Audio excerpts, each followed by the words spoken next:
it's a terrible time to buy a car. And I'm going to lay out why.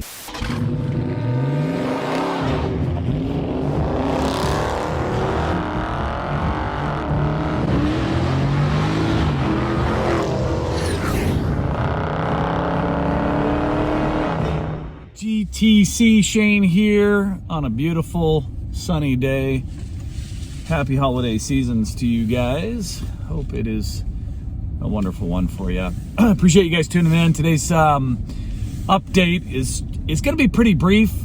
I'm going to start by saying this. If you guys are following the car market at all, supply, demand, interest rates, it continues to be a very weird time. Now, I was watching a podcast, well, it's actually a YouTube channel, Car Edge. And if you guys don't know who they are, it's a son and father. The father has a tremendous amount of experience in the finance side and in car sales. And it's actually just a very educational YouTube channel in a podcast type format.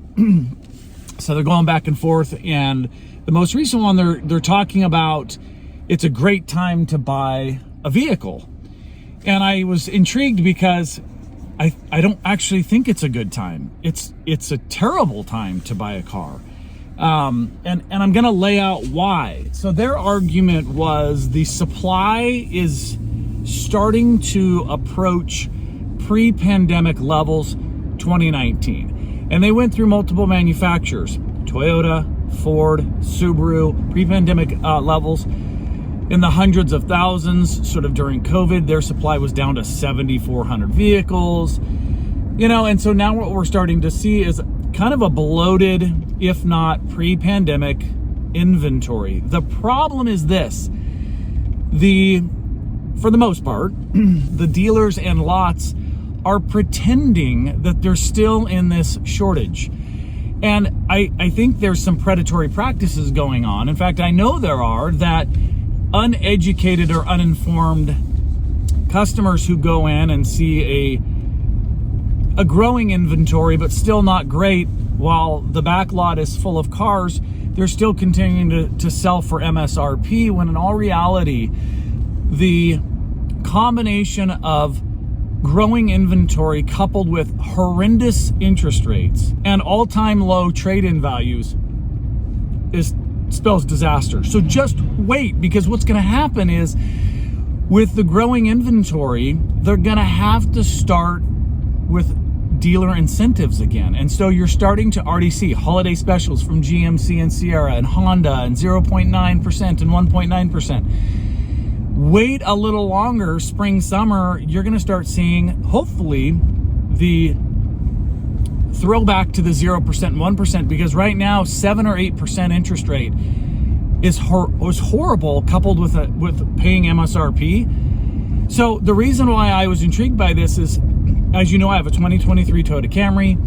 I paid $42,000 in September of 2022. I keep watching an upcoming video. I may or may not have ordered a vehicle. So that's your poker face? Your regular face. I've seen your regular face. That is not it. Doesn't mean I'm going to take delivery, but at least I ordered it.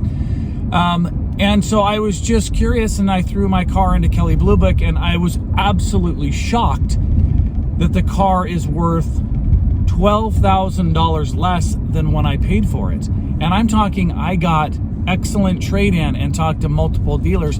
And in fact, one dealership texted me and he says, "Why are you selling your car at the worst time possible?" He says, "Used car values are at an all-time low." And I said, "I'm shocked that it's $12,000 less." He says, "Yes, and it's not going to get better until after the election." Come on, man. That's what he said. I didn't say anything about it, and I'm not trying to get politics involved. He just said it's not going to get better.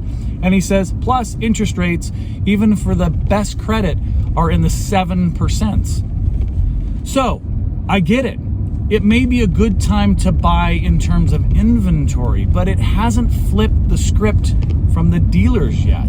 They're still pretending that they're in a shortage. They're still gouging with the MSRP, and they're now coupling that with horrendous interest rates and terrible trade-in. Don't panic. It will eventually flip because this is all about supply and demand. Before, demand was high, supply was low. Now, supply is high, demand is low. Something's got to give.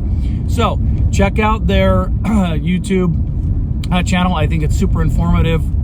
They're very topical. They keep up to date on things.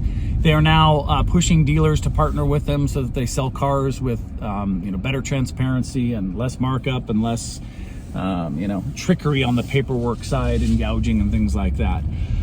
I would say sit tight. Clearly, I'm not going to sell my vehicle for a $12,000 loss over the last year. That makes no sense. I think it will correct itself a little bit. And hey, if you've got a vehicle that you are looking at, go sniff around. Tell them you're not in any hurry. And when they start panicking because they're carrying this massive amount of inventory on their lots, incentives will roll your way. All right, guys, until next time, appreciate you guys tuning in. Shane, GTC, take care.